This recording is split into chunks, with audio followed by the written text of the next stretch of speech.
After getting the suspension together and driving around for a while, I'm starting to notice a little bit of a rubbing or rotating noise somewhere coming from the front passenger side or right side of the car while I'm turning left. It's a little bit noticeable while going straight, and it seems to go away when going right.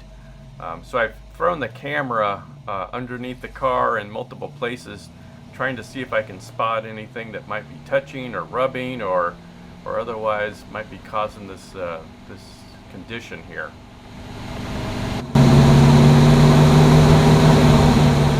I've looked all underneath the car looking for any type of contact rubbing or any type of indication that things are touching, and I just can't find it anywhere.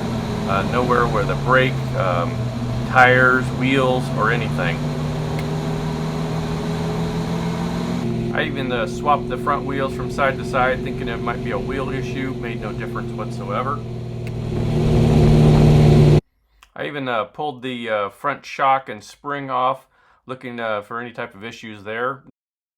Even the hub spins freely. No issues there whatsoever either. And even though I've been talking over a lot of this driving video, the most frustrating part is I can't hear it at all on any of the video.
I even aimed the camera right at the wheel, looking for any type of out of roundness or misbalance, but everything looks perfectly normal there.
So if you have any thoughts or suggestions, please drop it in the comments below. Thanks for your time.